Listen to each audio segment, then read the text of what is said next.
Hey guys, this is Dr. Moody.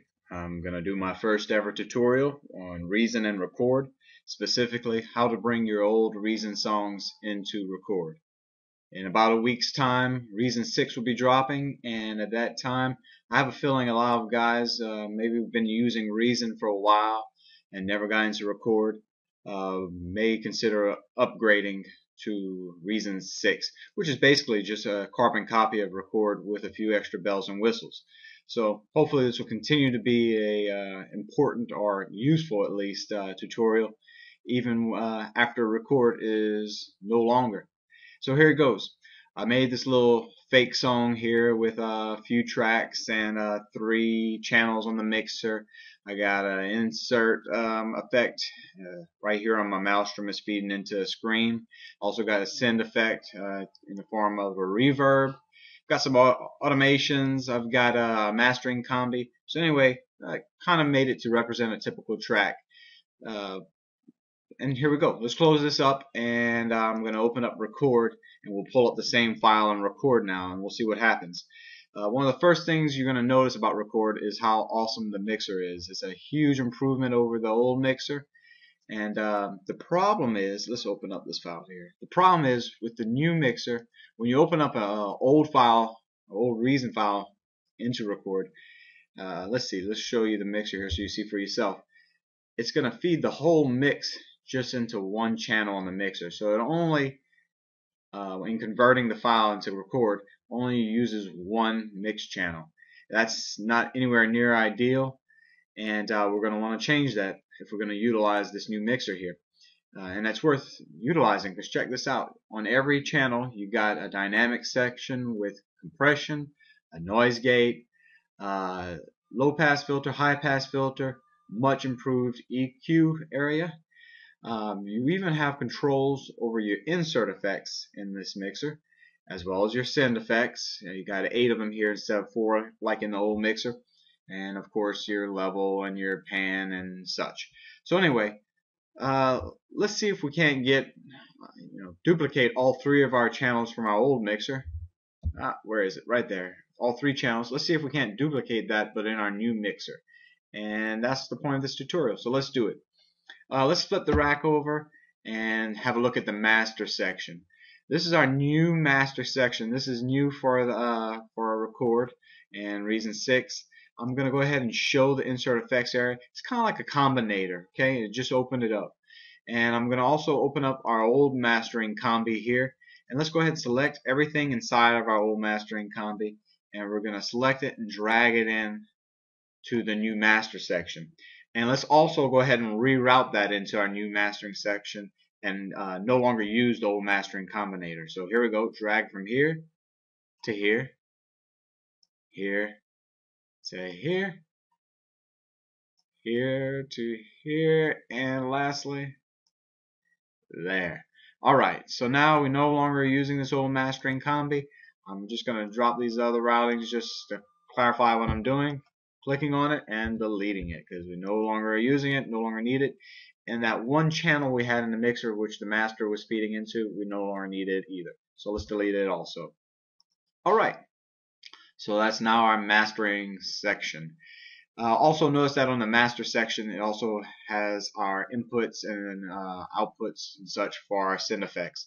So let's go ahead and reroute our one send effect we have on our song So from here, the send to send, and same thing, send to send, return to return, and done. Our send effect is now taken care of. Alright, let's go ahead and neaten this up. Let's minimize that.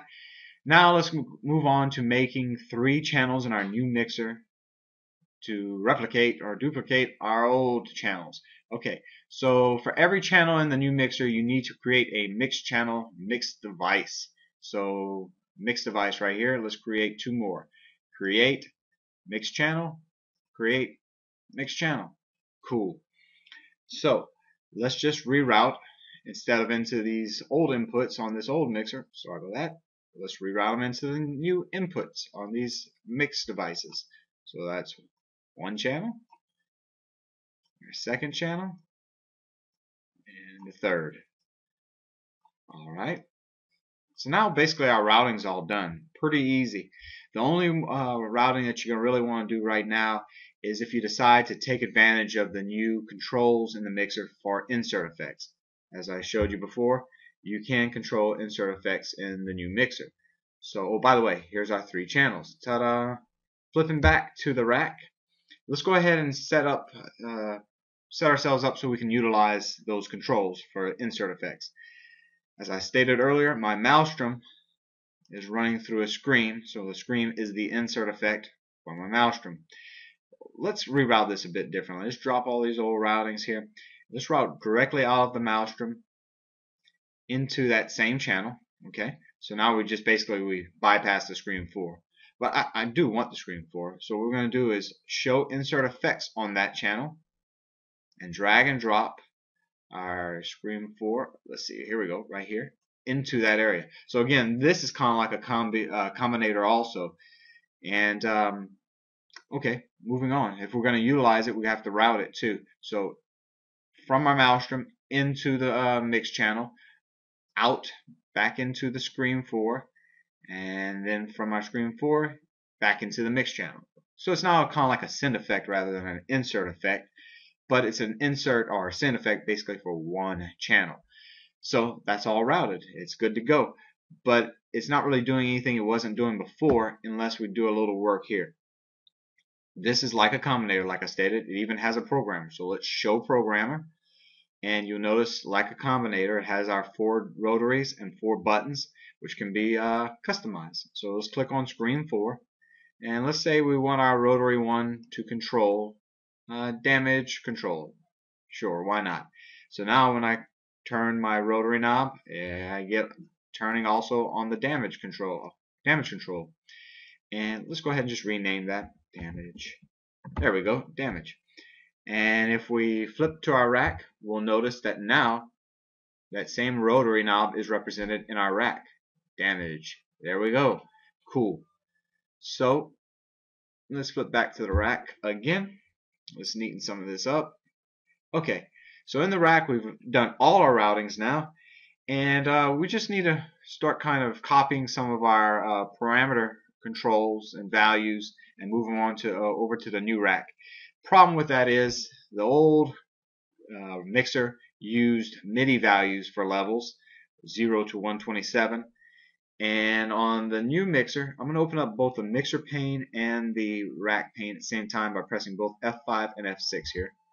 Alright, and in the new mixer the levels are represented by decibel values, and they do not correlate exactly. Well, not at all actually.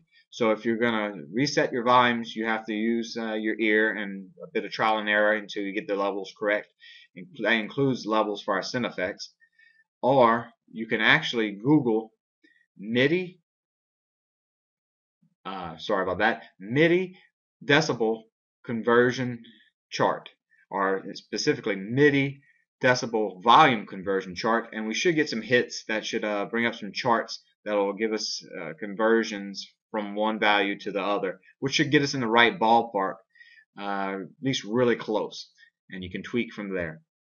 So we adjust our levels, let's say that's it, and we'll adjust our send levels to whatever. Alright, great, and we got to remember to turn these send effects on. That's how you turn them on. Okay, so we've now got our levels on our channel level and also our send levels. We need to also handle up on our EQ duties here. Let's say we had these EQ settings here. In the old EQ in the mixer, you only had treble and bass. Well, this one's expanded quite a bit here. We have many more knobs to tweak. However, we have some close correlates to the treble and bass controls. We have a high frequency knob here, so that basically is kind of like our treble knob there. And we also have our low frequency knob here, which is kind of like our bass knob there. So if you tweak those and mess with them, you should be able to get somewhere in the right ballpark and get a similar sound. And that's that. So all that leaves us with now on our old mixer that we haven't copied over is our automations. We've got automation on the channel 1 level here, and also on the channel 1 aux 1 send here. So let's go just to the new mixer to kind of make this a little easier to see. But let's go ahead and right click on what we want to automate, this level here. Right click on it and select edit automation. Same thing on the send level here. We're going to right click on it and select edit automation. So now when we flip to our sequencer using the F7 button, F7 key, we get two new automation lanes here for our Maelstrom 1 channel. We got level and we got our send level here. These are our old automation lanes here, level and send level. So we're not using that mixer anymore, so we have to bring these clips on up into the new lanes. So I'll just move them into the new lanes, but you'll see that this one's candy striped, and that means that this this clip is alien to this lane. It doesn't recognize the values in this clip basically. So let's right click on this and go to adjust alien clips to lane. That will make it recognize these values as something that it can actually handle, and it should more often than not get us pretty much where we want to be. So there we go. We got our automation. We got our our mixer looks. Our sequencer looks the same here, and I think we're basically done with our mixer, our old mixer. So let's go ahead and right click on it and delete track and device. We no longer need that anymore. And we've got our mixer set up. Cool. Rack's about the same as it was before, with the exception of the new way of handling insert devices. And that's it. So I hope that covered most of the most important points on bringing an old Reason file into Record. And by the way, this tutorial was done as part of the competition on boyinaband.com, the Skyline Remix competition. And I do want to thank Dave from boyinaband.com and also the guys on the forum there, boyinaband.com, for helping me out. Most of what I do know, the little I do know about music production and Reason and Record in general, in particular rather, are because of those guys. So thank you guys, and thank you all for watching.